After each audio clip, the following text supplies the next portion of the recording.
A reading from the Gospel according to St. John, chapter 21. After these things, Jesus showed himself again to the disciples by the Sea of Tiberias, and he showed himself in this way. Gathered there together were Simon Peter, Thomas called the twin, Nathanael of Cana in Galilee, the sons of Zebedee, and two others of his disciples. Simon Peter said to them, "I am going fishing." They said to him, "We will go with you." They went out and got into the boat, but that night they caught nothing.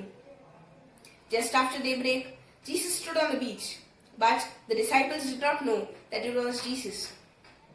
Jesus said to them, "Children, you have no fish, have you?" They answered him, "No." He said to them, "Cast the net to the right side of the boat, and you will find some." So they cast it, and now they were not able to haul it in because there were so many fish. That disciple whom Jesus loved said to Peter, "It is the Lord." When Simon Peter heard that it was the Lord, he put on some clothes, for he was naked, and jumped into the sea. But the other disciples came in the boat, dragging the net full of fish, for they were not far from the land, only about 100 yards off. When they had gone ashore, they saw a charcoal fire lit there, with fish on it and bread. Jesus said to them, "Bring some of the fish that you have just caught." So Simon Peter went abroad and hauled the net ashore, full of large fish, 153 of them, and though there were so many, the net was not torn. Jesus said to them, "Come and have breakfast." Now none of the disciples dared to ask him, "Who are you?" because they knew it was the Lord. Jesus came and took the bread and gave it to them, and did the same with the fish.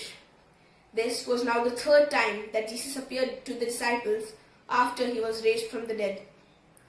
When they had finished breakfast, Jesus said to Simon Peter, "Simon, son of John, do you love me more than these?" He said to him, "Yes, Lord, you know that I love you." Jesus said to him, "Feed my lambs." A second time he said to him, "Simon, son of John, do you love me?" He said to him, "Yes, Lord, you know that I love you." Jesus said to him, "Tend my sheep." He said to him the third time, "Simon, son of John, do you love me?" Peter felt hurt because he had said to him the third time, "Do you love me?" And he said to him, "Lord, you know everything. You know that I love you." Jesus said to him, "Feed my sheep. Very truly I tell you, when you were younger, you used to fasten your own belts and go wherever you wished. But when you grow old, you will stretch out your hands, and someone else will fasten a belt around you and take you where you do not wish to go." He said this to indicate the kind of death by which he would glorify God. After this, he said to him, "Follow me." Peter turned and saw the disciple whom Jesus loved following them. He was the one who had reclined next to Jesus at the supper and had said, "Lord, who is it that is going to betray you?" When Peter saw him, he said to Jesus, "Lord, what about him?"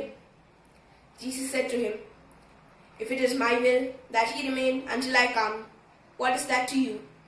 Follow me." So the rumor spread in the community that this disciple would not die. Yet Jesus did not say to him that he would not die, but, "If it is the will that he remain until I come, what is that to you?" This is the disciple who is testifying to these things and has written them. And we know that his testimony is true. But there are also many other things that Jesus did. If every one of them were written down, I suppose that the world itself could not contain the books that would be written. പോയിടാം നാം ലോകം മുഴുവനും പോയിടാം സുവിശേഷവുമായി പോയിടാം നാം യേശുവിനായി സാക്ഷികളായി